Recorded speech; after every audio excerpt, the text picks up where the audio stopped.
Hi everyone, it's Mike, and in this video we're going to be probing into the most prominent disease that plagues our friends within A Song of Ice and Fire, referred to as grayscale. We'll also take a look at different variations closely associated with that disease, as well as examine a few theories, one being a potential cure. So I hope you're listening, Sir Jorah of House Mormont. Let's begin by reviewing the origin of grayscale. Based on text from the book, it appears that we can trace this back at least 1,000 years ago, to the battle between the Valyrians and the Rhoynar, more commonly known as the Rhoynish Wars. Now, Rhoyne was a collection of city-states along the River Rhoyne, last ruled by Prince Garin. During the wars, 250,000 Rhoynish perished to the Valyrians and their dragons. It's claimed that Prince Garin cursed the Valyrians, and an out-of-season storm hit, leaving a dense fog and bringing with it grayscale.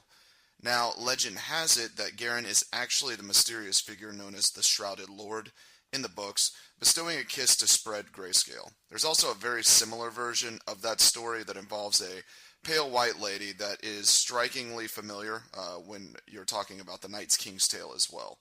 But I will not go off on that tangent in this video, perhaps in a future one. Grayscale itself is typically fatal, and as it spreads, it leaves the flesh cracked and flaking, and hard to the touch like stone, eventually affecting the brain and driving that person mad. To understand our author's creation of this fictionalized disease, we need to draw a parallel to a real-world instance. In this case, George R. R. Martin combines the medieval stigma and certain disease characteristics of leprosy, coupled with the visual and ultimate effects of fibrodysplasia. Leprosy is bacterial in nature. The Latin term lepra means scaly, and that describes a close fit with grayscale. Leprosy has multiple strains that tend to be geographical in origin, like grayscale and its very near cousin Grey Death that we'll discuss shortly. And if we take a look at the spread of leprosy, it tends to be on trade routes with slaves. There's no known treatment or cure for fibrodysplasia, which again is very analogous with grayscale. Now let's take a look at some examples of infections that we know of in both show and book. The most notable instance in both the show and book is Shireen Baratheon. According to Stannis, he purchases a doll for Shireen from a Dornish merchant, and the doll carries the contagion. We know that Shireen is infected and somehow cured after Stannis summons maesters and all kinds of healers across the globe. And then he proceeds to roast her like a marshmallow at the end of Season 5. We also have Tyrion's traveling companion to Meereen, Jorah in the show and Jon Connington in the books, infected by direct contact from these quote-unquote stonemen. Stonemen are sent to live out their lives in Old Valyria and other places once the disease is spread. Tyrion is thought to have been touched, but it appears that he has dodged a bullet. The Grey Plague, which in current times during a Feast for Crows, is rumored by sailors to be spreading in Yi Ti in the Far East. Historically, the Grey Plague also destroyed half of the population of Old Town, according to Grand Maester Pycelle. This threat was ultimately contained and eliminated by a massive quarantine that produced several executions of those trying to flee the city. It also resulted in Lord Hightower, who implemented the quarantine and subsequent martial law, getting his throat slit. He really did what needed to be done, but it kind of shows you how crazy things can get when you disregard the common folk. Does that remind you of anyone? Moving offshore to the Iron Islands, the Ironborn homeland fits the description on being a location that grayscale would flourish, cold and wet, to a T.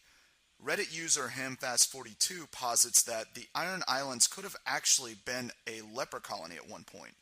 The surnames on the island certainly fit the mold: Greyjoy, Grey King, Grey Iron, etc. In addition to the names, the location kind of reminds you of where those inflicted with grayscale are sent to for the remainder of their short life.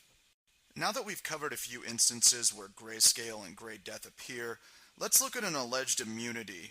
So according to Viserys, and yes, we must consider the source, Targaryens have a higher immunity to diseases that plague the common folk. And if it weren't for Dany's comment in the book about never being sick, I would be a little bit more suspect of that claim.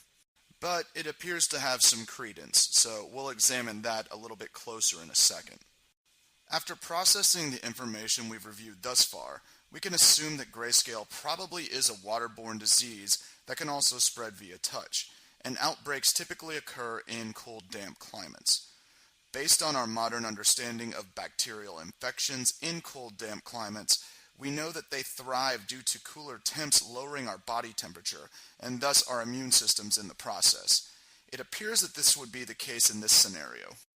So we've discussed a couple of cases where we've seen the disease, and we've also discussed a potential cause for it. Now let's move on to the cure. The initial antibiotic used to combat leprosy is named dapsone, and it was circulated in 1937. Its chemical properties are carbon, hydrogen, nitrogen, oxygen, and sulfur. It was quite an advancement from the medieval remedies of leprosy by bloodletting, amputation, and concoctions produced by alchemists that contained gold in it. So it's about as effective as how most maesters would treat grayscale with baths, amputations, or by applying vinegar. Now, circling back to some of the cases that we discussed, we don't have much to go off of in terms of how Shireen is cured, but we do know that she was located on a volcanic island of Dragonstone. Magnesium sulfate, also known as Epsom salt, is an antioxidant that inhibits the growth of aerobic bacteria, also used as a food additive in small amounts, like salt. Now, perhaps Shireen was just lucky and was feeding on crops produced on the island, which would have had high sulfur content from the volcano and salt from the sea, or maybe their drinking water had a fair amount of magnesium sulfate. Knowing what we know about Stannis the Manus, he could have very well tried to drown her, and she somehow lived. Which brings us over to the Ironborn. Is their drowning ritual more than some deist rite?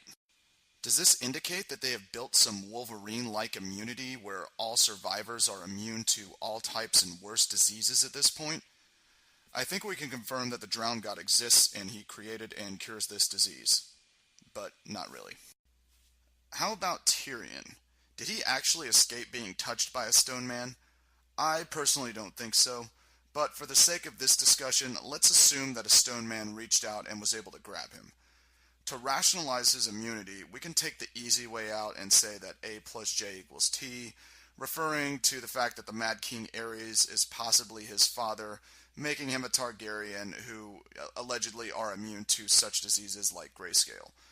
Or we can look back at this quote from A Dance with Dragons where he jokes about his father attempting to drown him but failing.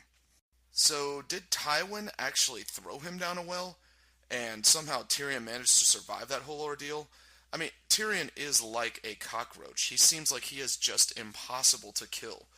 I don't put it past Tywin, much like I wouldn't put it past Stannis to drown their youngborn, but typically wells are fresh water.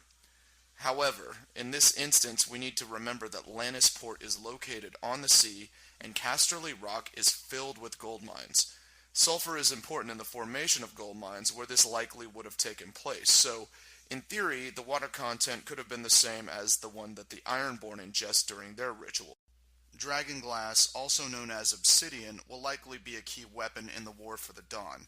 You probably remember Sam killing a White Walker using an obsidian shard while defending Gilly and Baby Sam. Can you guess the chemical makeup of dragonglass? Well, yes, dragonfire would be a key element, but sulfur is likely a key additive to this volcanic substance. Dragons, when referenced, are notated with the smell of sulfur. Sulfur seems to be the common element when referring to weapons in the fight against evil forces within A Song of Ice and Fire. Valyrians would have been exposed to food with higher sulfur content as they lived on a volcanic island for well over a millennia. Did they somehow over the course of time develop an immunity just by living in that colony? Is this what Blood of the Dragon is? Just think about it for a moment. If they were living in Old Valyria and then on Dragonstone, both volcanic islands with dragons, it would actually make sense. Is this possibly why the Targaryens inbreed to keep that bloodline strong? I think this would be another perfect opportunity for Sam when he's researching in his big library to pull a G.A. Hansen and discover the cure at the Citadel, saving Jorah's life, and then, maybe Dany owes him a life debt. It's simple, Jorah. Just gurgle with Epsom salt, just like my mom made me do when I had strep throat when I was 3. Well, that sums up things for this part of the analysis, but we still have a few other loose ends to wrap up, and I'll have part 2 of this where we discuss and try and answer some of the remaining questions in the coming weeks. So just click on the subscribe button if you enjoyed this and want to check out the next part. Well, I hope you enjoyed this episode. I hope to see you back soon. Take care.